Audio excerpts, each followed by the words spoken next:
आप देख रहे हैं आपका अपना टीवी चैनल आरजे रमझाझर। जज्बात के रंग, भरोसा के संग।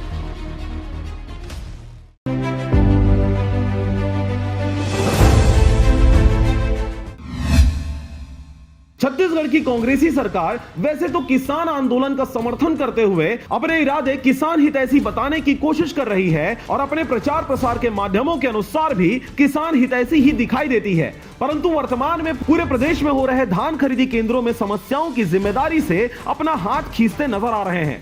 हर धान खरीदी केंद्रों में इस समय बारदाने की कमी सहित धान की उठाव की समस्या देखी जा रही है, परंतु जिस प्रकार मौजूदा केंद्र सरकार किसानों की मांगों को पूरा करने से कतरा रही है, वैसे ही राज्य की मौजूदा सरकार किसानों की समस्याओं को अनदेखा करते हुए सभी समस्याओं का ठिकरा केंद्र सरकार पर फोड़ते नजर आ रही है। आपको बता दें कि धान खरीदी केंद्रों में सर्वाधिक धान की उठाव की समस्या देखी जा रही है। इसके साथ ही बारदाना नहीं होने से किसानों को बारदाना देने के लिए बाध्य किया जा रहा है, जबकि नियमानुसार 40 किलो 200 ग्राम धान ही किसानों से लिया जाना है। पूरा बारदाना सरकार द्वारा दिया जाता है। अभी कई धान विपणन केंद्रों में प्रबंधकों द्वारा मनमानी करते हुए अपनी ही नीति नियम चलाई जा रही है, जिसमें कहीं 100% बारदाना किसानों से लिया जा रहा है तो कहीं 50%। इसके अलावा धान के तौल में भी काफी बंदरबाट देखी जा रही है। कुल मिलाकर अब तक कितने? अब तक के 45,459 कुंटल खरीदे। और कितना खरीदारी करना है?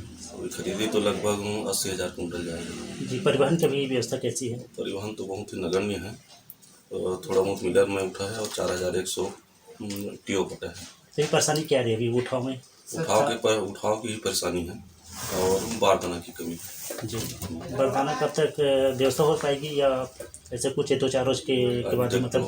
हाँ, अभी तक तो कोई जानकारी नहीं मिली है ना, और अभी कल तक तो खरीदी हो जाएगा, लेकिन परसों के लिए थोड़ा दिक्कत होगी। कहीं 42 किलो तो कहीं 41 किलो धान को तौल कर किसानों को चूना लगाया जा रहा है, और जिस प्रकार से सरकार का रवैया वर्तमान में दिख रही है, उस हिसाब से तो नहीं लगता कि सभी किसानों का धान समयानुसार खरीदा जा सकेगा। राजनांदगांव के खैरागढ़ क्षेत्र अंतर्गत आने वाले अमलीपारा में भी धान की उठाव की समस्या के कारण जाम की स्थिति बन गई है। वहीं बारदाना की समस्या किसानों के गले का फांस सिद्ध हो रही है। आपको बता दें कि किसान प्राइवेट दुकानों से 20 से 40 रुपए में बारदाना खरीद रहा है, वहीं सरकार ने महज 12 रुपए पर बारदाना देने की बातें कही है। ऐसे में किसान अपने मेहनत पसीने की कमाई फ्री में सरकार की झोली में डालते नजर आ रही है। राजनांदगांव से चंद्र कुमार कोसरे की रिपोर्ट, आरजे रमझाझर।